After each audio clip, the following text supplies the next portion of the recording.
নমস্কাৰ আজি সবিশেষলৈ মই শান্তনু মহন্তই স্বাগতম জনাইছোঁ ভ্ৰাম্যমান কেবিনেট ডক্টৰ হিমন্ত বিশ্ব শৰ্মা চৰকাৰৰ আজি অনুষ্ঠিত হৈ গ'ল বঙাইগাঁৱত শেহতীয়াকৈ দেখিবলৈ পোৱা গৈছে কেইবাখনো জিলাত এই ভ্ৰাম্যমান কেবিনেট অনুষ্ঠিত হৈছে ভ্ৰাম্যমান কেবিনেটত আচলতে কি হয় দিছপুৰৰ কেবিনেটতকৈ ভ্ৰাম্যমান কেবিনেট কিয় পৃথক আৰু ভ্ৰাম্যমান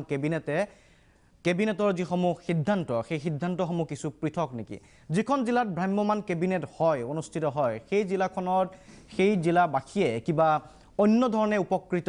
হয় নেকি এনেবোৰ প্ৰশ্ন উত্থাপিত হৈছে ভ্ৰাম্যমান কেবিনেট জাকজমকতাপূৰ্ণ ভ্ৰাম্যমান কেবিনেটৰ অন্তত ভোজ-ভাত চলে সেই বুলিও বিৰোধীৰ মাজত চৰ্চা চলিছে আজি ভ্ৰাম্যমান কেবিনেট অনুষ্ঠিত হৈছিল বঙাইগাঁওবাসীয়ে কি লাভ কৰিলে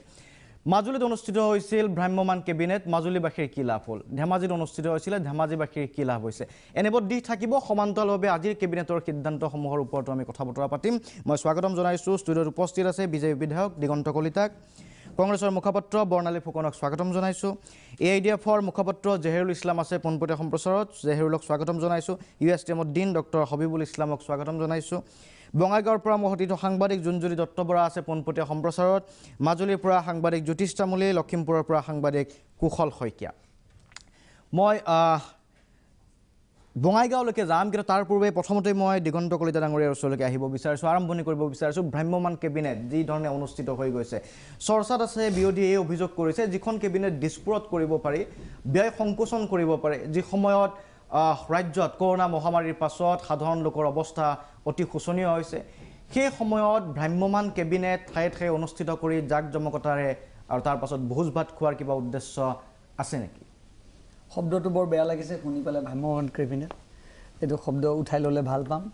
এনেকুৱা নহয় যে চাওক আজি অসম চৰকাৰৰ মাননীয় মুখ্যমন্ত্ৰী হওক বা কেবিনেটখন কিয় সেই জিলালৈ যায় যোৱাৰ বহুত অৰ্থ আছে সেইখন জিলা যোৱাৰ লগে লগে সেই জিলাত থকা বিষয়াসকলৰ লগত আমাৰ অসমৰ পৰা বিশেষকৈ গুৱাহাটীৰ পৰা IAS বিষয়াসকল সেই ঠাইলৈ যাব তাৰ কথাবিলাক বুজিব চেষ্টা কৰিব আৰু আমাৰ ইতিমধ্যে আমাৰ সিদ্ধান্তবিলাক লৈ থৈ আছে আপুনি দেখিব আমাৰ সকলো সিদ্ধান্ত গাঁৱৰ মাজলৈ যোৱাৰ এটা সিদ্ধান্ত আছে এটা সময় আছিল যে বিধায়কৰ বা মন্ত্ৰীৰ ঘৰলৈকে মানুহ আহিছিল আজিকালি ওলোটা এটা পৰিৱেশ হ'ল যে বিধায়কবিলাক সমষ্টিলৈ যাব লাগিব আৰু কেবিনেটৰ মন্ত্ৰীবিলাক বা কেবিনেটখন জিলা বা গাঁৱলৈ যাব ইয়াত কি বুজাব গৈছে ইয়াত এইটোৱে বুজাব গৈছে যে সেই ঠাইত যিখিনি অসুবিধা আছে পোনপটীয়াকৈ জনাৰ চেষ্টা কৰিছে মই ভাবোঁ যে ভাৰতবৰ্ষৰ ইতিহাসত দুই এজন মুখ্যমন্ত্ৰীয়ে অসমৰ মুখ্যমন্ত্ৰী হিতেশ শইকীয়াই বিশ্বৰাম মেধি এনেকুৱা দুই এজন মুখ্যমন্ত্ৰী এনেকুৱা কেবিনেট জিলাত পাতিছিল বাকীতো অসমৰ কোনো মুখ্যমন্ত্ৰী এই কাম কৰা নাছে আমি তেখেত এই মুখ্যমন্ত্ৰী ডাঙৰীয়াক আমি উষ্ম আদৰণি জনাইছোঁ অনাগত দিনত জিলা কিয় তেওঁলোকে গাঁৱলৈ গৈ মিটিং পতাটো আমি কেবিনেট পতাটো আমি পাতিব লাগে হয় হয় বোলে কোনোবা এখন স্কুলত গৈ কেবিনেট পাতক বোলে আজি বঙাইগাঁৱৰ জিলাৰ বোলে একদম ভিতৰৰ এখন স্কুলত গৈ কেবিনেট পাতক আৰু ধুমধামৰ কথা কৈছে এনেকুৱা কোনো ধুমধাম নাই RTIৰ যুগ আপোনালোকে RTI মাৰিলে কি পইচা খৰচ কৰিছে এতিয়া আপোনাৰ ঘৰত বিয়াখন পাতিলে বা আপোনাৰ ঘৰত কোনোবা যদি ফেমিলি আহে আপুনি সেইদিনা ড্ৰয়িং ৰুমৰ কাপোৰখনটো অকণ সলাইটো নতুন ধোৱা কাপোৰ এযোৰ দিয়ে এইটোতো কি বিয়া কথা অসমীয়া আমি মানুহৰ এইটো পৰম্পৰা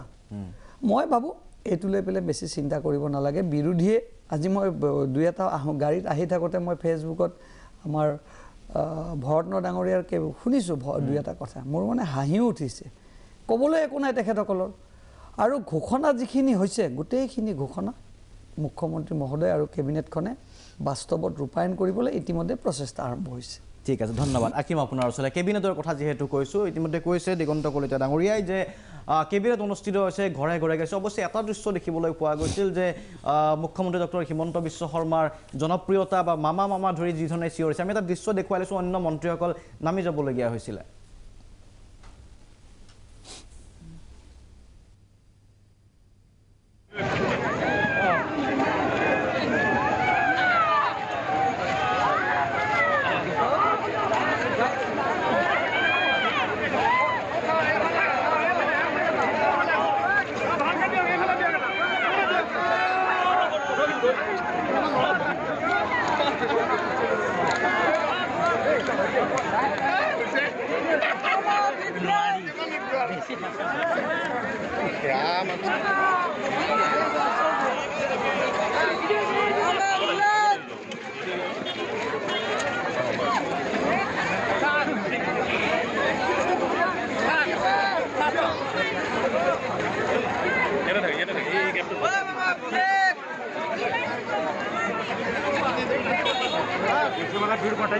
মামা ইয়াত মামা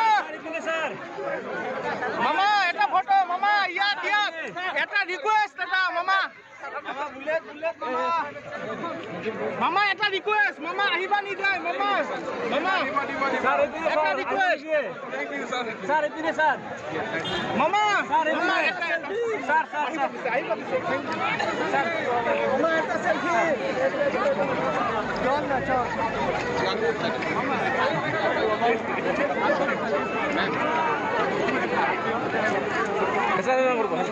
সেলফি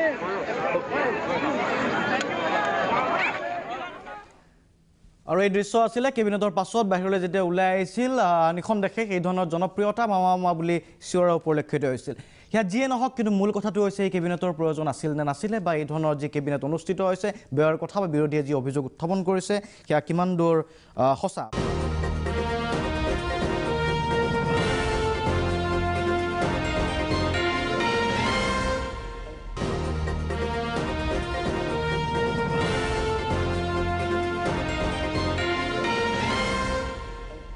মই এই মুহূৰ্তত বঙাইগাঁও পাই আছোঁ নেকি ঠিক আছে এবাৰ বঙাইগাঁওলৈকে যাম তাৰ পাছত মই বিৰোধীৰ পক্ষৰ ওচৰলৈকে আহিম বঙাইগাঁওলৈকে যাব বিচাৰিছোঁ জোনজুৰি দত্ত বৰা উপস্থিত আছে বঙাইগাঁৱত জোনজুৰি দত্ত বৰা আপোনাৰ ওচৰত আহিছোঁ ইতিমধ্যে দিগন্ত কলিতা ডাঙৰীয়াই কৈছে যে তাত ৰাইজৰ ওচৰলৈকে গৈছে ৰাইজ ওচৰ চাপি আহিছে এতিয়াও আপুনি উপস্থিত আছে আৱৰ্ত ভৱনৰ সন্মুখত আৰু যথেষ্ট সংখ্যক লোক আছে এই মানুহবিলাক কি বিচাৰি আহিছে এইসকল কোন লোক বা তাত কেবিনেটখন অনুষ্ঠিত হোৱাৰ পাছত তেওঁলোকে কি অনুভৱ কৰে যে তেওঁলোকৰ বিশেষভাৱে কি ধৰণৰ লাভ হ'ব কি কাম কৰা হৈছে নিশ্চয় শান্তনু মহন্ত ইতিমধ্যে মই আৱৰ্ত ভৱনৰ সন্মুখত উপস্থিত আছোঁ আৰু মুখ্যমন্ত্ৰীগৰাকীয়ে বিভিন্ন দল সংগঠনৰ পাতিছে বা তেওঁলোকক সাক্ষাৎ দিছে আৰু আমি জানিব পৰা মতে বঙাইগাঁও জিলাৰ প্ৰায় ৪৬টাৰ সংগঠন আহিছে আৰু তেখেতসকলে নিজৰ নিজৰ সমস্যাসমূহ মুখ্যমন্ত্ৰীৰ আগত দাঙি ধৰিব আৰু তাৰ পৰা তেওঁলোকে এটা সমাধান সূত্ৰ উলিওৱাৰ চেষ্টা চলিব প্ৰকৃততে বঙাইগাঁৱত যি কেবিনেট বৈঠক অনুষ্ঠিত হ'ল সেই বৈঠকৰ পৰা বঙাইগাঁওবাসীয়ে কি পালে বা কি নাপালে সেই বিষয়ে ইতিমধ্যে চৰ্চিত আছিল আৰু পুৱাৰ ভাগৰ পৰাই আমি দেখিছিলোঁ যে উপায়ুক্ত কাৰ্যালয়ৰ সন্মুখত যথেষ্ট সংখ্যক লোক উপস্থিত আছিলে আমাৰ সৈতে কথা বতৰা তেওঁলোকে কৈছিল যে কোনোৱে যদি কিবা চাকৰিৰ প্ৰসংগত আহিছে কোনোবা ৰাস্তা পদূলি প্ৰসংগত আহিছে আৰু কোনোৱে কিন্তু নিজৰ জীয়েকৰ বিবাহৰ কাৰণে আৰ্থিক সাহায্য বিচাৰি অহাৰ পৰিলক্ষিত হৈছিল এতিয়াও যথেষ্ট সংখ্যক লোক আহিছে এখেতসকলক মুখ্যমন্ত্ৰীগৰাকীয়ে মাতিছে আৰু মুখ্যমন্ত্ৰীগৰাকীৰ সৈতে তেখেতসকলে সাক্ষাৎ কৰিব আৰু তেওঁলোকৰ অভাৱ অভিযোগসমূহ বুজ ল'ব আমি আপোনাৰ ওচৰলৈ আহিছোঁ গতিকে আপোনালোকক মুখ্যমন্ত্ৰীক সাক্ষাৎ কৰিবলৈ আহিছে কেনেকুৱা ধৰণৰ কথা আছে আৰু লগতে যিহেতু যিখন কেবিনেট বৈঠক হ'ল সেই কেবিনেট বৈঠকৰ পৰা আপোনালোকে কিবা কিবি বিচাৰিছিলে সেই বিচৰা যিখিনি কথাখিনি ফুটি উঠিলে নাই আচলতে আমি অসম চৰকাৰৰ কেবিনেট মন্ত্ৰীসকললৈ আমি সদৌ অসম কোচ ৰাজু যুৱ ছাত্ৰ সমিতিৰ তৰফৰ পৰা তেখেতসকলক ধন্যবাদ জ্ঞাপন কৰিছোঁ এইটো এটা আমাৰ মাননীয় মুখ্যমন্ত্ৰীক মই আৰু এটা অশেষ ধন্যবাদ জ্ঞাপন কৰিছোঁ তেওঁ এটা নতুনকৈ গোটেই জিলাবিলাকত যিহেতু কেবিনেট মন্ত্ৰী কেবিনেট বৈঠক অনুষ্ঠিত কৰাৰ কাৰণে সিদ্ধান্ত লৈছে নিশ্চয় এটা ভাল লগা সিদ্ধান্ত যিয়ে অসমৰ সৰ্বাংগীন উন্নতি কৰিব বুলি আমি সদৌ কোচ ৰাজু যুৱ ছাত্ৰ সন্মিলনে আশা কৰিছোঁ আমি বিচাৰিছোঁ বঙাইগাঁও জিলাখনৰ সৰ্বাংগীন উন্নতিৰ লগতে আমি আমাৰ কোচ ৰাজু জনগোষ্ঠীটোৰ দীৰ্ঘদিনীয়া দাবী জনজাতিকৰণ আৰু কমতাপুৰ ৰাজ্যৰ পুনৰ্গঠন কৰাৰ কাৰণে আমি চৰকাৰক বাৰে বাৰে দাবী কৰি আহিছোঁ কিন্তু আজি কেবিনেটত তেনেকুৱা ধৰণৰ কোনো ধৰণৰ কথা আলোচনা নহ'লে গতিকে সেই কথাখিনি আপোনালোকে ক'বলৈ আহিছে নেকি সেইটো কথা হয় আমি মেমৰেণ্ডাম যোগে সেই কথাখিনি ছাৰক আমি ক'ম আৰু আমাৰ বিভিন্ন সমস্যা আছে জাতিটোৰ অৰ্থসামাজিক উন্নয়ন লগতে ৰাজনৈতিক চিন্তা আমাৰ এটা আছে কাৰণ বিভিন্ন জাতি জনগোষ্ঠী যি ধৰণে ৰাজনৈতিক সুবিধা অৰ্জন কৰিব পাৰিছে কোচ ৰাজু জনগোষ্ঠীটো সেই ধৰণৰ সুবিধা অৰ্জন কৰিব পৰা নাই শৈক্ষিক পৰিৱেশত আমি একেবাৰে দুৰ্বল আৰু আমি আপোনাৰ ওচৰত পাছত আহিম আমি আপোনাৰ ওচৰলৈ আহিছিলোঁ গতিকে আপুনি মুখ্যমন্ত্ৰীগৰাকীক সাক্ষাৎ কৰিব আপোনালোকৰ কেনেকুৱা ধৰণৰ সমস্যা আছিলে আৰু কেবিনেটত আজি সেই সমস্যাসমূহৰ সমাধানৰ কিবা উমান পালে নে নাপালে হয় আমি ৰাজ্য চৰকাৰৰ কেবিনেট বৈঠকৰ দ্বিতীয় ধেমাজিৰ পিছতে আমাৰ বঙাইগাঁৱত হৈছে আমি ভাল পাইছোঁ সদৌ অসম চতুৰ্থ ছাত্ৰ সন্থাৰ তৰফৰ পৰা আৰু আমাৰ বঙাইগাঁওবাসী হিচাপত যিখিনি আজি কেবিনেটৰ সিদ্ধান্ত গ্ৰহণ কৰিছে নিশ্চয় আদৰণীয় আৰু পৰৱৰ্তী পৰ্যায়ত যিখিনি আমাৰ বঙাইগাঁওবাসী হিচাপে যিখিনি আমাৰ সমস্যা আছে সেইখিনি যাতে মানে সমাধান কৰাৰ ক্ষেত্ৰত চিন্তা চৰ্চা কৰে তেতিয়া আমি অনুৰোধ জনাম আৰু আপুনি কোনটো সংগঠন হৈ আহিছে সদৌ অসম চতুৰ্থ ছাত্ৰ সন্থাৰ তৰফৰ পৰা আহিছোঁ আমাৰ আজি মুখ্যমন্ত্ৰী ডাঙৰীয়া সাক্ষাৎ কৰিম আমি তেওঁটা দাবী লৈ মূলতে আমাৰ উপগৃহ স্বায়ত্ব শাসিত পৰিষদ আমি বিচাৰিছোঁ আমি অসমৰ অন্যতম জনগোষ্ঠী সূত্ৰধৰ হিচাপত আমি ৭ম পুৰুষৰ পৰা আমি মানে সময়ৰ ব্যৱধানত আমি তাৰমানে জনগোষ্ঠীটো আমি একদম আগবঢ়াই নিয়াৰ ক্ষেত্ৰত আপোনালোকে মুখ্যমন্ত্ৰীগৰাকীক স্মাৰক পত্ৰ প্ৰদান কৰিব আৰু দল সংগঠন আছে আমি আপোনাৰ ওচৰলৈ আহিছোঁ আপোনালোকে কি বিচাৰি আহিছে আৰু আজি যিখন কেবিনেট বৈঠক হ'ল সেই বৈঠকত কি আশা দেখিলে আপোনালোকে হয় প্ৰথমতে মই গৰিয়ামৰীয়া দেখি জাতীয় পৰিষদৰ পৰা আমাৰ অসমৰ মাননীয় মুখ্যমন্ত্ৰী ডক্টৰ হিমন্ত বিশ্ব শৰ্মা ডাঙৰীয়াক ধন্যবাদ জ্ঞাপন কৰিছোঁ যে ডাঙৰীয়াই এনেধৰণৰ বঙাইগাঁও জিলাত কেবিনেট পাতি এটা নতুন ছিষ্টেম নতুন ধাৰা এটা আৰম্ভ কৰিছে আমি গৰিয়ামৰীয়া দেখি জাতীয় পৰিষদে পূৰ্বৰ পৰা আমি দাবী কৰি আহিছোঁ যে গৰিয়ামৰীয়া দেশীসকলক চিনাক্তকৰণ ৰাজহ বিভাগৰ দ্বাৰা চিনাক্তকৰণ কৰক দ্বিতীয়টো দাবী আছিল যে বিভিন্ন ক্ষেত্ৰত শোষিত বঞ্চিত আমাৰ গৰিয়ামৰীয়া দেশীসকলক OBC মৰ্যাদা প্ৰদান কৰিব লাগে আৰু তৃতীয়টো আছিলে যে আমাৰ গৰিয়ামৰীয়া দেশীসকল যে বিভিন্ন স্বায়ত্তশাসিত অঞ্চলে হওক বা BTRতে হওক বসবাস কৰি আছে সেই গৰিয়ামৰীয়া দেশীসকলক মানে সুৰক্ষিত সংৰক্ষিত জনগোষ্ঠী হিচাপে ঘোষণা কৰিব লাগে যাতে আমাৰ গৰিয়ামৰীয়া দেখি যিখিনি আমাৰ জনগোষ্ঠী তিনিটা আছে এই জনগোষ্ঠী তিনিটা সব ক্ষেত্ৰতে সকলো ক্ষেত্ৰতে যাতে অধিকাৰটো সাব্যস্ত থাকে ঠিক আছে জঞ্জলি দত্ত বৰা পৰৱৰ্তী সময়ত আহিম এয়া আছিলে বঙাইগাঁৱৰ দৃশ্য বঙাইগাঁৱত এই মুহূৰ্ততো যিহেতু আজি কেবিনেট অনুষ্ঠিত হৈছিলে আৰু তাৰ পাছত মুখ্যমন্ত্ৰীগৰাকী এতিয়াও আছে দল সংগঠনৰ প্ৰতিনিধি আহিছে দল সংগঠনে কৈছে যে বঙাইগাঁৱত কেবিনেট অনুষ্ঠিত হৈছে ভাল হৈছে তেওঁলোকে ভাল পাইছে বৰ্ণালী ফুকন কংগ্ৰেছৰ মুখপাত্ৰ কি ক'ব দল সংগঠনে তেওঁলোকে কৈছে যে আমি ভাল পাইছোঁ দিগন্ত কলিতা ডাঙৰীয়াই কৈছে এতিয়া জিলাই নহয় গাঁৱে গাঁৱে যাব বেয়া আপোনালোকে কিয় পাইছে জিলাই গাঁৱে গাঁৱে বুলি নহয় আমি ঘৰে ঘৰে গ'লেও বেয়া নাপালোঁ হয় কিন্তু বৰ্তমানৰ সময়খিনিলৈ চাই পেলাইহে আমি এটা প্ৰশ্ন উত্থাপন কৰিছোঁ যিটো সময়ত অসমীয়া দুখীয়া অসমীয়া জাতিটো আজি এই মূল্য বৃদ্ধিৰ হাৰত যি কুঙা হৈ গৈছে সেই জাতিটোৰ মূৰত এই মাধমাৰ খুচুৱা নিচিনা হৈছে আজি যোনবোৰ এতিয়া চাওক কেবিনেট হৈছে আমি কেতিয়াও আমি তাত ক'বলৈ নাযাওঁ আজি তৰুণ গগৈৰ দিনতো আছিলে ৰাইজৰ পদূলিত ৰাইজৰ চৰকাৰ আমাৰ বিষ্ণুৰাম মেধি ডাঙৰীয়াৰ সময়তো হৈছিলে গতিকে যিবোৰ ঘটনা ঘটি আহিছে সেই সময়ৰ এক্সাম্পল আৰু এই সময়ৰ যি ব্যয়বহুলভাৱে যি ধৰণৰ এই অৱস্থাত যিটো ঘটনা ঘটিছে যেনে ধৰণৰ উপস্থাপন কৰিব গৈছে এয়া আড়ম্বৰপূৰ্ণ এয়া সম্পূৰ্ণ এতিয়া আমি যিবোৰ বস্তু দেখি আছোঁ আজি যিটো সময়ত আমাৰ মুখ্যমন্ত্ৰীগৰাকীয়ে আমাৰ বস্তুৰ দাম বাঢ়িছে বুলি কওঁতে তেওঁ অসমীয়া ৰাইজক কয় যে পানী ঢলা ভাত খাওক নিমখেদি ভাত খাওক বুলি কয় তেনে সময়ত আমি আজি নিউজত দেখিছোঁ খুব মানে হাস্যকৰ কথা যে তেনে সময় যেতিয়া বাংলাদেশৰ পৰা ইম্পৰ্ট কৰি পেলাই মাছ আনি খাবলগীয়া হৈছে অসমক যিকেইগৰাকী নেতাক অসমৰ দায়িত্বভাৰ গটোৱা হৈছিলে সেইকেইগৰাকী অসমীয়া ৰাইজক পানী ঢলা ভাত খাবলৈ দি আজি বাংলাদেশৰ পৰা ইম্পৰ্ট কৰি আনি পেলাই ইলিছ মাছে দি পেলাই তাতে খাদ্য খাবলগীয়া হৈছে এয়া পিকনিকৰ বাহিৰে বেলেগ একো নহয় কাৰণ চাওক আমি মাজুলী কথালৈ আমাৰ মনত আছে মাজুলী যেতিয়া হৈছিলে কেবিনেটখন মাজুলী সেই কেবিনেটত তেওঁলোকে কিন্তু সেই সিদ্ধান্ত গ্ৰহণ কৰিও আমাৰ মাজুলী যোৰহাট সংযোগী দলংখন কিন্তু কৰিব নোৱাৰিলে য'ত নেকি আমাৰ মাননীয় মুখ্যমন্ত্ৰীগৰাকী যোনগৰাকী পূৰ্বৰ মুখ্যমন্ত্ৰীগৰাকী সৰ্বানন্দ সোণোৱাল ডাঙৰীয়া তেখেতে মাজুলীৰে আছিলে গতিকে এনেধৰণৰ যোনবোৰ আপোনাৰ কেবিনেট পাতি পেলাই যিটো চমক সৃষ্টি কৰিছে সেই চমক সৃষ্টি কৰাৰ প্ৰয়াস তাৰ বাহিৰে বেলেগ একো নহয় আজি চাওক তেওঁ আজি মাননীয় মুখ্যমন্ত্ৰীগৰাকীক মানুহে সদায় কাম কৰাটো বিচাৰে তেখেতক এনেধৰণৰ এই মানে আপোনাৰ ক'বলৈ মানে খুব বেয়া লাগিছে তেওঁ এনেধৰণৰ সস্তীয়া জনপ্ৰিয়তাৰ কাৰণে যিবোৰ কাম কৰিবলৈ ধৰিছে যে চমক সৃষ্টিকাৰী যিবোৰ কাম কৰিবলৈ ধৰিছে অসমীয়া ৰাইজে তেখেতক সেইবোৰ কৰাটো নিবিচাৰে ধ্ৰুৱ ডাঙৰীয়া তেখেতে সেইবোৰ কৰাৰ সলনি যদি আজি যি আপোনাৰ চিলিণ্ডাৰৰ দাম যেতিয়া 1000 টকা হৈছেগৈ এসাঁজ ভাত খাবলৈ যেতিয়া যায় এঘৰ মানুহে আপোনাৰ 30 টকাৰ যদি আপোনাৰ 5-6 জনীয়া এটা পৰিয়ালৰ 30 টকাৰ যদি চাউল ফ্ৰীতে পাইছে কিন্তু চিলিণ্ডাৰটো কিন্তু আপোনাৰ 35 টকা এসাঁজ ভাতত গৈ আছে গতিকে সেই সময়ত আমাৰ অসমীয়া মানুহখিনিক যেতিয়া এই মূল্য বৃদ্ধিৰ পৰা অকমান হ্ৰাস কৰাই পেলাই যদি কিবা এটা সুবিধা প্ৰদান কৰিলে হয় আজি সেইখিনিয়ে আপোনাৰ তেখেতক সেইটো ডেফিনেটলি সেইটো উচিত আছিল সেইখিনিতে মানুহে যথেষ্ট বেছি ভাল পালে জাকজমকতা কৰিছে তাত অযথা ব্যয় কৰিছে চৰকাৰী ব্যয় কৰিছে মই অযথা ব্যয় কোনটো ক'বলৈ নাযাওঁ ডাঙৰীয়ে কৈ ল'বলৈ দিয়ক আজি তাতে আপোনাৰ আৱৰ্ত ভৱনটো আজি ধুনীয়াকৈ সজাই পৰাই দিছে সেইটো আমি ভাল পাইছোঁ আমি বেয়া পোৱা নাই কিন্তু তাৰ পিছতো আজি যিবোৰ আপোনাৰ তাতে সিদ্ধান্ত হ'ব তাতোতকৈ বেছি আজি সময়ত যদি আজি দিছপুৰত যদি হ'ল হয় আপোনাৰ বিভিন্ন ধৰণৰ আপোনাৰ তাতে ডিসিশন হ'ব সেই ডিসিশনসমূহৰ বিভিন্ন ধৰণৰ ফাইলছ থাকিব এটা সকলো ইয়াৰ পৰাটো বঙাইগাঁৱলৈ তিয়াটোটো সম্ভৱপৰ কথা নহয় গতিকে ইয়াত হোৱা হ'লে যথেষ্ট সুবিধা হ'লে তাত আছে কাৰণে কেৱল সময় গৈছে বুলি কৈছে ঠিক আছে মই আহিম আপোনালোকৰ ওচৰলৈকে এটা সময় বাণিজ্যিক বিৰতিৰ সময় হৈছে উভতি আহিম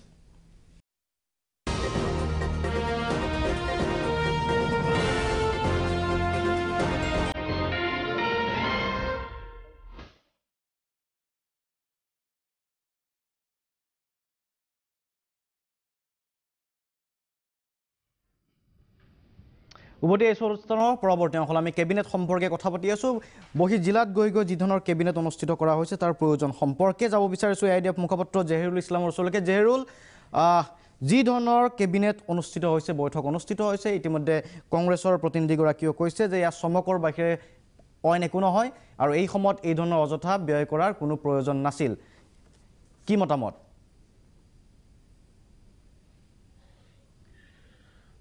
মতামত একেবাৰে স্পষ্ট আপুনি ভ্ৰাম্যমান কেবিনেট বুলি কওঁতে বিজেপিৰ সন্মানীয় বিধায়ক দিগন্ত কলিতা দাদাই আপত্তি কৰিছে এইটো দেখ ভ্ৰাম্যমান কেবিনেটেই হয় কাৰণ কেবিনেটৰ কাৰণে এক গৰিমামণ্ডিত স্থান আছে এক মৰ্যাদা সম্পন্ন স্থান আছে সেই স্থান এৰি যেতিয়া জিলাই জিলাই ঘূৰি ফুৰিব সেইটো ভ্ৰাম্যমান কেবিনেটেই হ'ব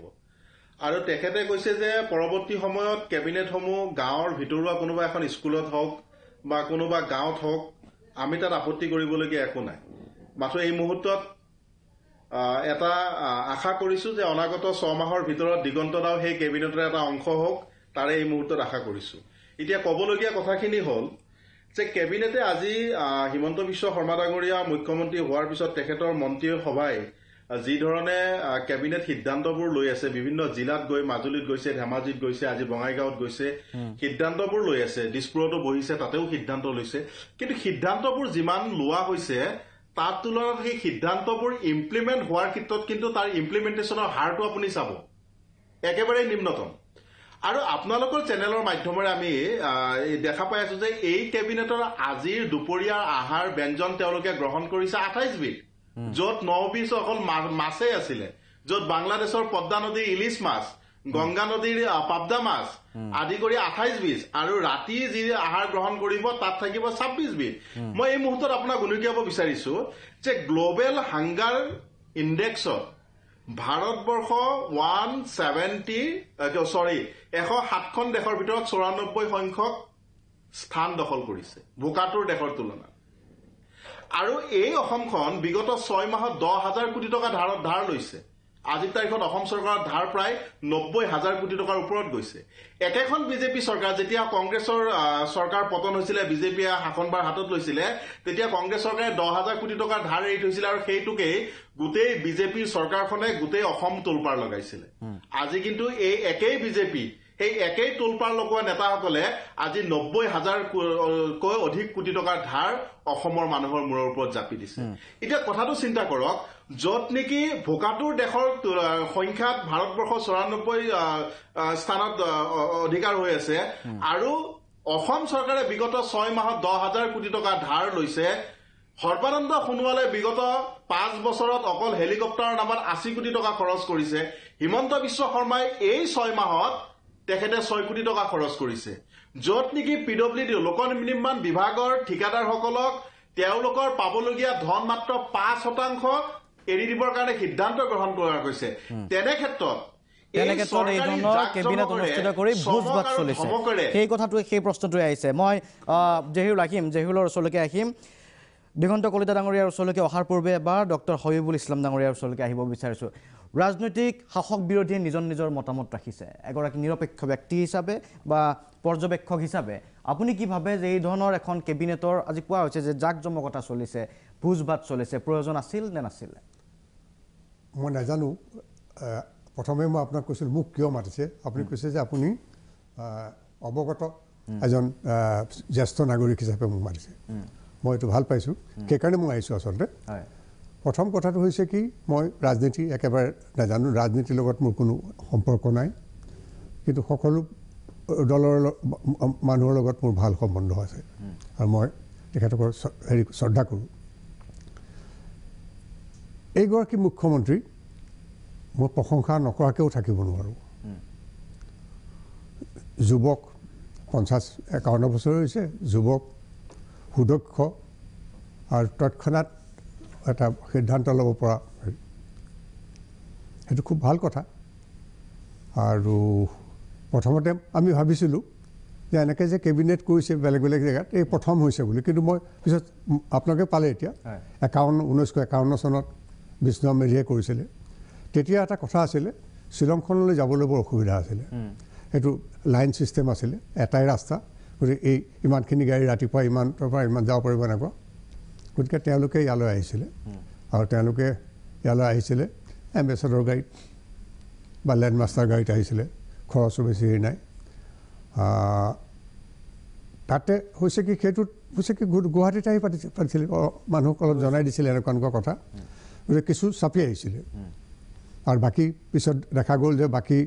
মুখ্যমন্ত্ৰীসকলেও তেওঁলোকে এনেকুৱা ধৰণৰ কেবিনেট পাতিছে এইটো কোনো নতুনত্ব থকা কথা নহয় কিন্তু তেখেতসকলৰ দিনত প্ৰচাৰটো সিমান নাছিলে আজিকালি পটকৈ প্ৰচাৰ হৈছে আৰু এটা কথা মই দেখিছোঁ সুদক্ষ আৰু আগৰ ভৱিষ্যতলৈ আশা কৰা তেখেত আচলতে আমি সমীহ কৰোঁ মুখ্যমন্ত্ৰীৰ যিখন চকী বৰ উচ্চ খাপৰ চকী কিন্তু তেখেত মামা হৈ গ'ল তেখেতৰ এটা খুব ভাল হেৰি তেওঁ কৈছে কি মামা বুলি ক'লে তেওঁ স্কুটি দিব বা বাইক দিব গতিকে সেইবোৰ 18 বছৰ 19 বছৰ সেইসকলক টানি আনিব তেওঁলোক ভৱিষ্যতে তেওঁলোকৰ হেৰি হ'ব সেইখিনি বৰ ভাল কথা কিন্তু বঙাইগাঁৱৰ আটাইতকৈ ডাঙৰ লাভজনক কথাটো হ'ল তাত এখন মেডিকেল কলেজ হ'ব মেডিকেল কলেজ কেনেকৈ চলে কেনেকৈ MCIৰ পৰা তেওঁলোকে ৰিকমেণ্ডেশ্যনটো লয় সেইখিনি মই ভালকৈ জানো 15 মিনিটত প্ৰমোশ্যন দি দিয়ে বোলো অমুক আছে ঠিক আছে 15 মিনিট সেইখিনি খুব ভাল কথা সুদক্ষ কথা আৰু বাছত কৰি ডিব্ৰুগড়ৰ পৰা গুৱাহাটীলৈ আনিব যোৰহাটলৈ আনিব এনেকুৱা কৰি শিক্ষকবিলাক দেখুৱাব লগা হয় সেইটো খুব ভাল কথা হোৱাগৈ নাই আৰু কিন্তু সেই বঙাইগাঁও জিলা বাক্সা জিলা কোকৰাঝাৰ জিলাত এতিয়াও ঠেলাত ৰোগীক আনিব লগা হয় আৰু ই-ৰিক্সাতে প্ৰসৱ কৰি মাতৃ সন্তান দুয়োৰে মৃত্যু হোৱা বা এনেকুৱা ঘটনা হৈ আছে তাতকৈ আৰু এটা সুন্দৰ ব্যৱস্থা আছিলে সেইটো বহুদিনৰ পৰা আছিলে এখনতো ডিছপেঞ্চেৰী থাকেই তাৰ ওচৰত এখন সৰু চহৰত ফাৰ্ষ্ট ৰেফাৰেল ইউনিট FRU বুলি এটা ছিষ্টেম আছিলে তাত আপোনাৰ সৰু সুৰা অপাৰেশ্যন কৰাৰ ব্যৱস্থা থাকিব এতিয়া হস্পিটেলখন হৈছে চিকিৎসালয় দিব মানে সেইটো হ'ল সেইটো পদুলিলৈ চাপি যাব FRU মানে আপুনি ক'ব বিচাৰিছে যে এই যে কেবিনেট অনুষ্ঠিত হৈছে বঙাইগাঁৱত গৈ এটা ভাল কাম হৈছে হয় আটাইতকৈ ভাল কাম হ'ল মেডিকেল কলেজ এখন হোৱা ঠিক আছে মই দিগন্ত কলিতা ডাঙৰীয়াৰ ওচৰলৈকে আহিম এটা সময় বাণিজ্যিক বিৰতিৰ পাছত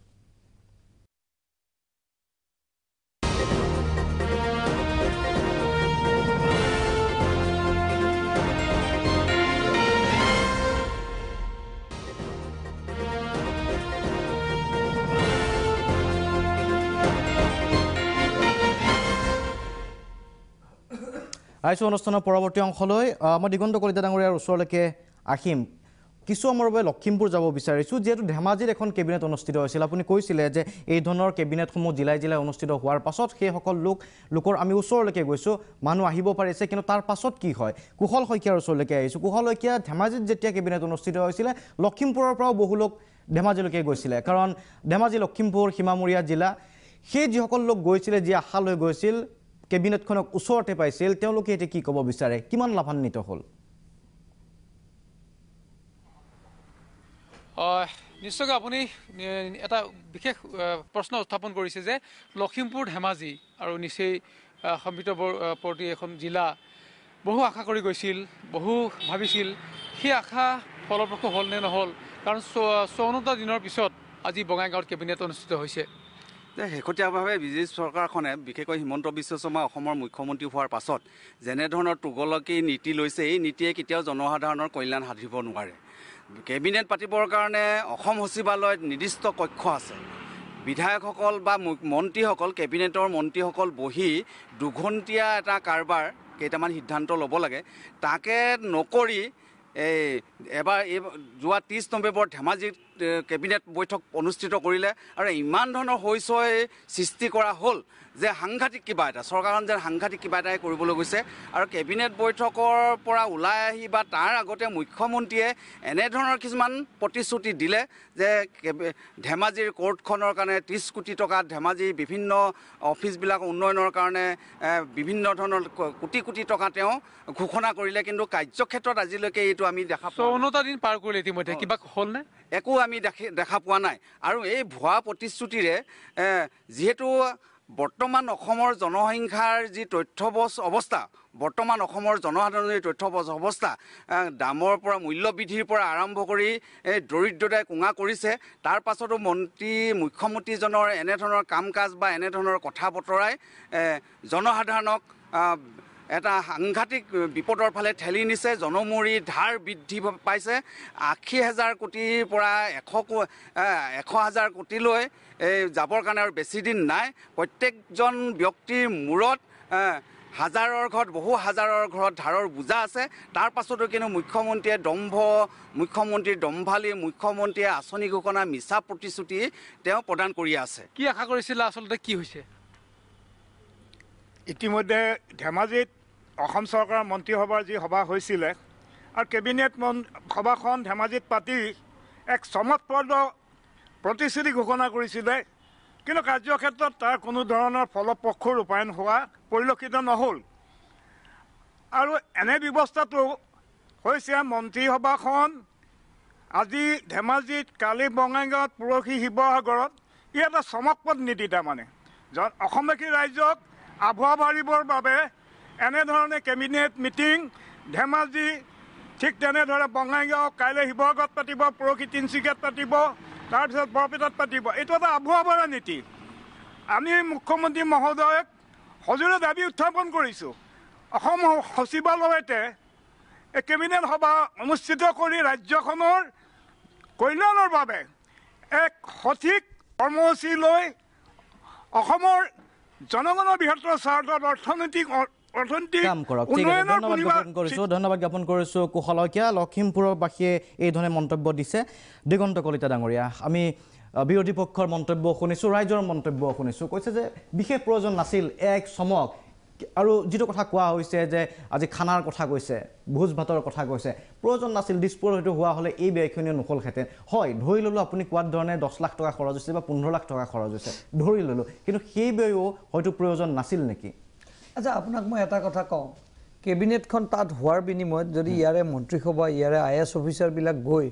লোকেল সমস্যাবিলাক বুজিবলৈ চেষ্টা কৰে সেইটো কি বেয়া কাম হৈছে নেকি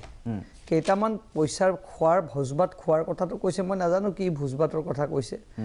মোৰ কথা হ'ল যে আমি গাঁৱলৈ আমাৰ পলিটিকেল পাৰ্টিবিলাকৰ বা এখন গভৰ্ণমেণ্টৰ দায়িত্ব কি ৰাইজৰ আৰু গভৰ্ণমেণ্টৰ মাজত কমিউনিকেশ্যনটো কমাব লাগে পোনপটীয়াকৈ ৰাইজৰ লগত যিখিনি কাম আছে যিখিনি চৰকাৰী আঁচনি আছে বাস্তৱত ৰূপায়ণ হ'ব লাগে তে এই ক্ষেত্ৰত মই বিধায়ক হিচাপে মোৰ গাঁৱলৈ নাযায় মই কি দিল্লীলৈ যাম নেকি বা মই কলিকতালৈ যাম নেকি আমাৰ মুখ্যমন্ত্ৰী আমাৰ কেবিনেট তেওঁলোকে গাঁৱলৈ গৈছে গাঁৱত গৈ গাঁৱৰ মানুহৰ বুজ লৈছে আৰু যিখিনি প্ৰতিশ্ৰুতি ডক্টৰ হিমন্ত বিশ্ব শৰ্মা ডাঙৰীয়াই দিছে সেই প্ৰতিশ্ৰুতি আখৰে আখৰে পালন ইতিমধ্যে কৰি আহিছে আৰু ভৱিষ্যতেও কৰিব তাত কোনো দ্বিমত নাই হয়তো কিছু পলম হ'ব পাৰে ডেফিনেটলি এটাতো প্ৰক্ৰিয়া নহয় দিছ ইজ এ চিষ্টেম না এইটোতো এনেকুৱা নহয় বোলে আজি মই ইয়াত চাইন কৰিলোঁ আজিয়ে কামটো হৈ যাব কেবিনেটত সিদ্ধান্ত হৈছে কেবিনেট মেমৰেণ্ডাম হ'ব তাৰপিছত গভৰ্ণৰ তালৈ যাব এটা যি প্ৰচিডিঅ'ৰটো যি ধৰণৰ থাকে এটাতো প্ৰচিডিঅ'ৰ লাগে গভৰ্ণৰ তালৈ নাযায় বাৰু সেইবিলাক ইমপ্লিমেণ্ট হ'ব ডিপাৰ্টমেণ্টলৈ যাব আৰু আজি যি সিদ্ধান্ত হৈছে অকল এজনে লোৱা নাই সকলোৰে সহমতত সিদ্ধান্ত হৈছে মই ভাবোঁ যে বিৰোধীয়ে কিবা কৈছে মোৰ তেওঁলোকৰ লগত মই মানে কাউণ্টাৰ দিম কিন্তু মই ৰাইজৰ এতিয়া কাউণ্টাৰ নিদিওঁ ৰাইজে এটা সময়ত ধেমাজিবাসীও ফলাফল পাব আৰু ভাল যদি আমাক কিবা ছাজেশ্যন দিয়ে আমি ডেফিনেটলি ভাল ছাজেশ্যনখিনি ল'ম তাৰ উদ্দেশ্য এইটো নহয় যে চব কথাই নিগেটিভ ফালে যাব ভাল কাম কৰিলেতো অলপতো নিজৰ গাত পেইন ল'বই লাগিব সেইকাৰণে মই ভাবোঁ আজি যিবিলাক সিদ্ধান্ত ঐতিহাসিক সিদ্ধান্ত এইবিলাক সিদ্ধান্ত এতিয়া new NEP new education policy 26ত শেষ হ'ব লাগিছিল 23ত সিদ্ধান্ত কৰাৰ সংকল্প লৈছে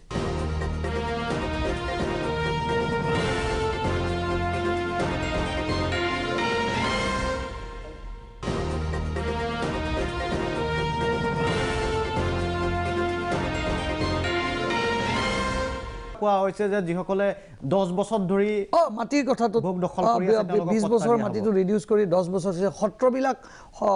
সত্ৰৰ মাটি আজি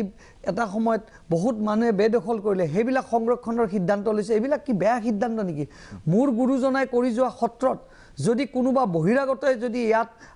বেদখল কৰি ৰাখে মইতো বহুত ওয়েলকাম জনাইছোঁ মই উষ্ম আদৰণি জনাইছোঁ যে এখন কেবিনেট সাব কমিটি বনাই দিছে মানে এজন MLA চেয়াৰমেন কৰি দিছে তেওঁক কেবিনেট মৰ্যাদা দিয়া হৈছে আজি গৰুখুটিৰ সিদ্ধান্ত চাওক কি পৰ্যায়লৈ গুচি গ'লগৈ অসমৰ মানুহে আমাৰ মানুহে এতিয়াও এজন মুখ্যমন্ত্ৰীক বহুত কেইজনমান ব্যক্তিয়ে জানিব পৰা নাই কংগ্ৰেছে কৈছে মই কংগ্ৰেছৰ কথাত একো নকওঁ তাৰ কাৰণে আমি প্ৰত্যুত্তৰ দিম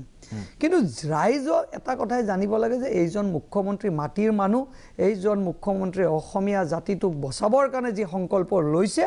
এটা সময়ত অসমীয়া মানুহে ক'ব যে এইজনেই আমাৰ সৰ্বকালৰ সৰ্বশ্ৰেষ্ঠ মুখ্যমন্ত্ৰী বুলি মই বঢ়াই কোৱা নাই কোনোবাই ভাবিব পাৰে যে মই তেখেতৰ লগত বিধায়ক হিচাপে আছোঁ কথাটো নহয় মই এটা জেনেৰেল মানুহ আপোনালোকে জেনেৰেল পাৰচেপশ্যনটো লওকচোন গাঁৱত গৈ কি হৈছে আমি এতিয়া বিধায়ক হৈছোঁ আমি গাঁৱলৈ গৈছোঁ ন এটা সময়ত বিধায়কবিলাক ঘৰলৈ মানুহ হৈছিল এতিয়া বিধায়কবিলাক গাঁৱলৈ যাব লাগিব গৈ ৰাইজৰ সেৱা আৰু অন স্পট ডিচিশ্যন ল'ব লাগিব তাতে গৈ সিদ্ধান্ত ল'ব লাগিব ৰখি নাথাকে সেইটোৱে আচলতে হৈছে নেকি সেইটোৱে কেবিনেটখন গাঁৱত গৈছে এইটো মেছেজ দিছে সেই গাঁৱলৈ গৈছে ৰাস্তা ঘাট অলপ পাব্লিকৰ কথাটো হ'ল কি মানুহে কোন পাব্লিকে নহয় কোন পাব্লিকে ৰিকমেণ্ডেশ্যন কৰিছে সেইটো যাব লাগিব এতিয়া আপুনি কোন পাব্লিকক আনিছে নাজানো কিন্তু যদি আপুনি জেনেৰেল এনালাইচিছ কৰে মই ভাবোঁ this is a best system of the new cabinet ঠিক আছে মই বৰ্ণালী ফুকনৰ ওচৰলৈকে আহিম আমি মাজুলীতো কেবিনেট অনুষ্ঠিত হৈছিলে মাজুলীবাসীয়ে কি কৈছে এবাৰ চাই লওঁ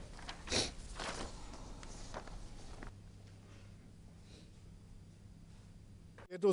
2016 চনৰ 8 ছেপ্টেম্বৰত মাজুলীত প্ৰথমখন কেবিনেট অনুষ্ঠিত হৈছিল সৰ্বা চৰকাৰৰ দিনত সেই কেবিনেটৰ সিদ্ধান্তসমূহ কেনেধৰণে কাৰ্যকৰী হ'ল মাজুলীবাসীয়ে কি পালে কি নাপালে তাৰ এটা যেহেতু আজিও এখন বঙাইগাঁৱত কেবিনেট বহিছে তাৰ এটা বিশ্লেষণ কৰাৰ অত্যন্ত প্ৰয়োজন হয় শান্তনু মহন্ত মই দেখুৱাব বিচাৰিছোঁ এইসকল মাজুলীৰ বিভিন্ন দল সংগঠনৰ ব্যক্তি মোৰ সৈতে আছে আৰু মই তেওঁলোকৰ পৰা কিছু মনোভাৱ জানিবলৈ চেষ্টা কৰিম অসম জাতীয়তাবাদী যুৱ ছাত্ৰ পৰিষদৰ সভাপতি হিচাপে আপোনালোকে কিছু জ্ঞাত যে কেইবাটাও সিদ্ধান্ত গুৰুত্বপূৰ্ণ সিদ্ধান্ত গ্ৰহণ কৰিছিল মাজুলীৰ কেবিনেটত আৰু সেই কেবিনেট 16 চনত কেবিনেট অনুষ্ঠিত হৈছিল কি সিদ্ধান্ত কেনেধৰণৰ সিদ্ধান্ত হৈছিল আৰু সেই সিদ্ধান্তসমূহ কাৰ্যকৰী হ'ল নে খুব চমুকৈ আপোনাৰ পৰা মই জানিব বিচাৰিছোঁ না চাওক প্ৰাক্তন মুখ্যমন্ত্ৰী সৰ্বানন্দ সোণোৱালৰ চৰকাৰৰ দিনত মাজুলীত প্ৰথমখন ভ্ৰাম্যমান কেবিনেট হৈছিলে প্ৰায় 1400 কোটি টকাৰে এখন কেবিনেটত মাজুলীৰ উন্নয়নমূলক কাম কাজৰ কাৰণে তেওঁলোকে ধাৰ্য কৰিছিলে কিন্তু বৰ্তমান সময়ত দেখা গ'ল এই যে 1400 কোটি টকাৰ যি কেবিনেটৰ সিদ্ধান্ত কিন্তু বাস্তৱ ৰূপ নহ'লে আমি যদি চাওঁ বিশ্ব ঐতিহ্যৰ ক্ষেত্ৰৰ কথা চাওঁ সাংস্কৃতিক বিশ্ববিদ্যালয়ৰ কথা আছিলে 3 তাৰকাযুক্ত হোটেলৰ কথা কৈছিলে টুইন টাৱাৰ ইত্যাদি বহু ধৰণৰ যাতায়াতৰ কথা কৈছিলে প্ৰায় 1300 কিলোমিটাৰ মাথাউৰি সবলীকৰণ কৰাৰ কথা কৈছিলে এই প্ৰায় 1400 কোটি টকা ধাৰ্য কৰিছিলে কিন্তু সেইখিনি কাৰ্যক্ষেত্ৰত ৰূপায়িত নহ'লে গতিকে আমি যে চৰকাৰে যে যিবোৰ দেখিছোঁ যে কেবিনেট বা হিমন্ত বিশ্ব শৰ্মাৰ দিনতো সৌখিদিনা ধেমাজিত হৈছিলে আজি বঙাইগাঁৱত হৈছে কেৱল চৰকাৰী এটা ৰাজকোষ অপব্যৱহাৰৰহে এটা পৰিৱেশ তেওঁলোকে ৰচনা কৰিছে সঠিক অৰ্থত কিন্তু এনেধৰণৰ জিলা ভিত্তিত তেওঁলোকে কেবিনেট অনুষ্ঠিত কৰি মই ভাবোঁ সেই অঞ্চল বা সেই জিলাখনৰ উন্নয়নমূলক যে কাম কাজ হোৱা নাই সেই কথাটো বিগত সোণোৱাল চৰকাৰৰ দিনত মাজুলীৰ প্ৰথমখন কেবিনেটে এই উদাহৰণ দাঙি ধৰিছে ৰাস্তা পদূলি 2-1 হৈছে এইটোৱে যে উন্নয়ন হৈছে বুলি আমি ক'ব নোৱাৰোঁ আৰু সুৰক্ষাৰ কথাটো আছে যাতায়াতৰ কথাটো আপোনালোকে জানে সিদিনা মাজুলীৰ ফেৰীঘাটত সেয়া মানুহ মৃত্যু হৈছে যাতায়াত ব্যৱস্থা সুচল নহ'লে জল পৰিবহণৰ ব্যৱস্থা সুচল নহ'লে মাজুলীৰ ভৌগোলিক সুৰক্ষাটো আজি তাইখন অনিশ্চয়তা আছে আজি 1200 বৰ্গ কিলোমিটাৰ ভূখণ্ড আজি 500 বৰ্গ কিলোমিটাৰ হ'ল চিকিৎসাৰ ক্ষেত্ৰত পোৱা লগা অৱস্থা যে সমগ্ৰ সেই সময়ত এটা মাজুলীত এটা আলোড়ন হৈছিলে যে প্ৰায় 1400 কোটি টকাৰে মাজুলীৰ উন্নয়নমূলক কাম কাজবোৰ হ'ব বুলি কৈছিলে কিন্তু বৰ্তমান সময়লৈকে নহ'লে মই ভাবোঁ যে চৰকাৰে এনেদৰে জিলা ভিত্তিত যি কেবিনেট অনুষ্ঠিত কৰি কিছু সিদ্ধান্ত লয় যদিও সেইখিনি বাস্তৱ ক্ষেত্ৰত ৰূপায়িত কৰাৰ পৰিলক্ষিত নহয় কেৱল চৰকাৰী ধন মানে অপব্যৱহাৰ কৰাহে এক চৰকাৰী ধনৰ অপচয়ৰ এক পৰিকল্পনা বুলি মুহূৰ্তত যুৱ ছাত্ৰ পৰিষদে ক'ব বিচাৰিছে মই আপোনাৰ পৰা জানিবলৈ চেষ্টা কৰিম আচলতে কেবিনেটৰ সফলতা আৰু বিফলতা মাজুলীৰ কেবিনেট বিশেষকৈ মাজুলীৰ কেবিনেটে কেনেধৰণৰ সফলতা দিলে নিশ্চয়কৈ অসম চৰকাৰে বাৰে বাৰে কেবিনেট বহুতকেইটা বহুতকেইটা ঠাইত অনুষ্ঠিত কৰে আৰু দেখা গৈছিলে 2016 চনতো মাজুলীত কৰিছিলে কিন্তু তাত বহুতকেইটা মানে চকুত লগা চমক লগা তেওঁলোকে ঘোষণা কৰিছিলে আৰু ঘোষণাবিলাকৰ দুই এটা কাম খুব মন্থৰগতিত আগবাঢ়িছে যদিও কেইবাটাও কাম ইতিমধ্যে থাকি গৈছে আমি দেখা পাইছোঁ যে প্ৰথম কথাটো তেওঁলোকে কৈছিলে যে মাজুলীক সামগ্ৰিকভাৱে সুৰক্ষা দিয়াটো মাজুলীৰ যিটো আমাৰ খহনীয়া বান খহনীয়াৰ পৰা মাজুলীক সুৰক্ষা দিয়া কথাটো কৈছিলে কিন্তু বাস্তৱ ক্ষেত্ৰত দেখা গৈছে যে 2016 চনৰ পৰা অদ্যপৰিমিত এতিয়া 2021 চনলৈকে মাজুলী সুৰক্ষাটো সিমান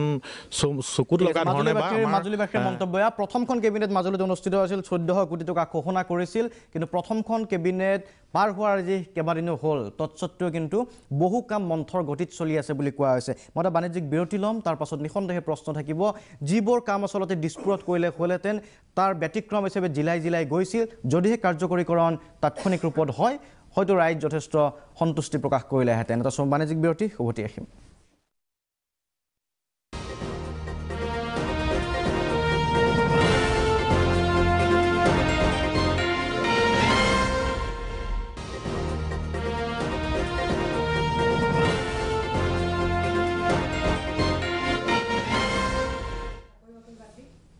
আইছো অনুষ্ঠানৰ শেষ অংশলৈ সময় কম আছে বৰ্ণালী ফুকন আমি চমুচমুকৈ শেষৰ কেইটা মন্তব্য লৈ এতিয়া চাওক আমাৰ মাননীয় বিধায়কগৰাকীয়ে ক'লে যে মন্ত্ৰীসকল যে গৈছে গাঁৱলৈ গৈ পেলাই গাঁৱৰ সমস্যাবোৰৰ কথা কৈছে গাঁৱৰ সমস্যাবোৰ চাবৰ কাৰণে বিভিন্ন পৰ্যায়ৰ বিষয়াসকল আছে গতিকে তেওঁ এইষাৰ কথা ক'ব বিচাৰিছে নেকি এইখন চৰকাৰৰ দিনত যে আমাৰ যোনসকল বিষয়ববীয়া আছে যিসকলৰ নিৰ্দিষ্ট এটা দায়িত্ব আছে সেইসকলে নিজৰ কাম কৰা নাই যে তেওঁলোকে সুচাৰুৰূপে কাম চলাব পৰা নাই আজি যিটো সময়ত অসম চৰকাৰখনৰ মাননীয় বিত্তমন্ত্ৰী গৰাকীয়ে বাৰে বাৰে কৈ থাকে যে অসম ধাৰত পুত গৈ আছে যে আমি কোনো নতুন পদ আমি মুকলি কৰিব নোৱাৰো কাৰণ অসম বৰ্তমান ধাৰত পুত গৈ আছে গতিকে তেনে অৱস্থাত যেতিয়া অসমীয়া মানুহ দুবেলা দুসাঁজ খাবলৈ নোৱাৰা হৈছে তেনে অৱস্থাত যেতিয়া অসমীয়া মানুহক দেখাই 27 বিধ 28 বিধ যেতিয়া খাদ্য খাই দুখীয়া অসমীয়া মানুহখিনিৰ মুখত হাঁহিছে তেওঁলোকে সেয়া অপমান কৰা হৈছে গতিকে এনেবোৰ কাৰ্যক আমি গৰিহণা দিছোঁ তীব্ৰ ভাষাৰে চাওক আমি গৈ পেলাই প্ৰতিখন ঘৰত গৈ পেলাই কেবিনেট পতাটো আমি কেতিয়াও নুই কৰিব নোৱাৰোঁ কিন্তু যদিহে অসমীয়া মানুহৰ পেটৰ ভাত কাঢ়ি নি পেলাই তেওঁলোকে 27 বিধ 28 বিধ ব্যঞ্জনেৰে তেওঁলোকে নিজৰ ভাত সাজ নাখায় গতিকে তেনেকুৱা মানুহে তেনেকুৱা মেণ্টেলিটিয়ে আমাৰ বিধায়কগৰাকীয়ে কৈছে ৰ'ব ডাঙৰীয়া কমপ্লিট কৰি ল'বলৈ দিয়ক বিধায়কগৰাকীয়ে কৈছে যে অসমৰ মুখ্যমন্ত্ৰী গৰাকী মাটিৰ মানুহ কিন্তু তেখেত মাটিৰ মানুহ নহয় তেখেতে অসমীয়া ৰাইজক মাটিত খুৱাই পেলাই নিজে মখমলৰ কুচন পাৰি পেলাই খোৱা এগৰাকী মুখ্যমন্ত্ৰী আজি অসমীয়া ৰ'ব ডাঙৰীয়া মোৰ টাইমটো কমপ্লিট কৰি ল'বলৈ দিয়ক আপুনি মোক ক'বলৈ দিয়া নাই অথনিও দিয়া নাই কৈ ল'বলৈ দিয়ক ডাঙৰীয়া অসমীয়া জোৱানসমূহ আজি শ্বহীদ কিয় হ'ব লগা হৈছে তেখেতেতো নেডাৰ বহুত বছৰ পৰা চেয়াৰমেন হৈ আছে আজি স্বাস্থ্য শিক্ষা বিভাগৰ কি হৈ আছে বিগত 15-20 বছৰ ধৰি তেওঁ স্বাস্থ্য শিক্ষা বিভাগ চলাই আছে যি স্বাস্থ্য শিক্ষা বিভাগে আজি তললৈ গৈ 17 নম্বৰ 19 নম্বৰ গৈ পেলাই পাবলৈ হৈছেগে আজি অসম 1 নম্বৰত কৰিম বুলি কৈছে আজি অসম 1 নম্বৰত ক'ত NCRB ৰিপৰ্টত নাৰীৰ ওপৰত যি অত্যাচাৰ চলিছে নাৰীজনিত অপৰাধত আজি অসম গৈ পেলাই 1 নম্বৰত আছে গতিকে তেওঁ লাষ্ট ধন্যবাদ জেহৰুল ইছলামলৈকে গৈছোঁ জেহৰুল 1 মিনিটৰ বাবে জেহৰুল শেহৰটো মন্তব্য কৈ যাওক Tarun Gogoi best of the best কওক জেহৰুল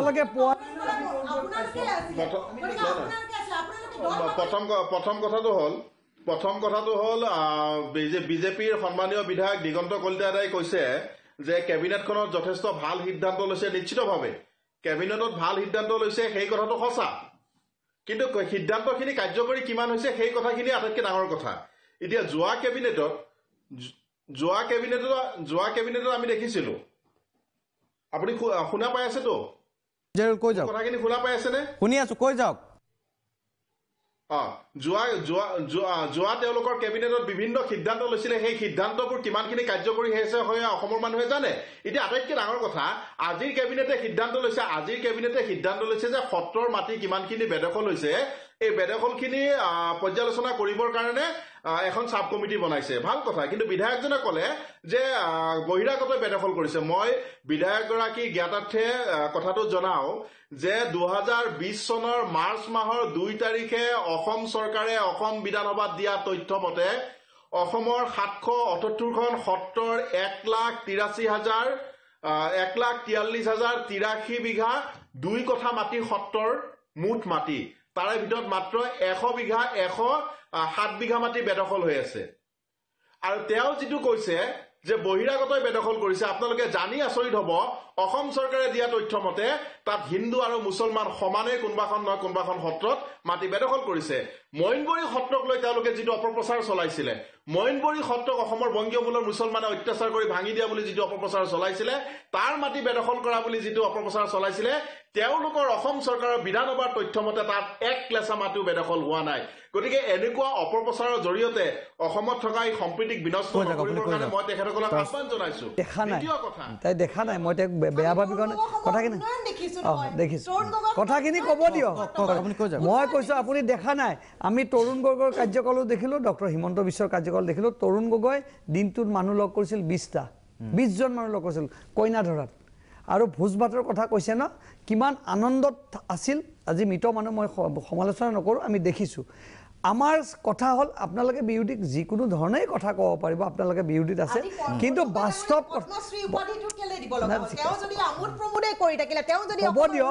আপুনি ইমান ক'ব নিদিলে পিছত কি ৰুজিৰ ওপৰত শুনক ঠিক আছে কওক আমাৰ অসমীয়া যিসকল আমাৰ গভৰ্ণমেণ্ট চাকৰিয়াল যিসকল আছিলে তেওঁলোকক দৰমহা দিব ঘোষণা কৰিছে সেই ঘোষণাবিলাক কেবিনেটৰ সিদ্ধান্তৰ কথা কৈ গৈছিলে সময় নাই মোৰ কথা হ'ল কি আপোনালোকে চিঞৰি থাকক আমি উন্নয়ন কৰি গৈ থাকিম আপুনি গম পাব ডক্টৰ হৰিবুল ইছলাম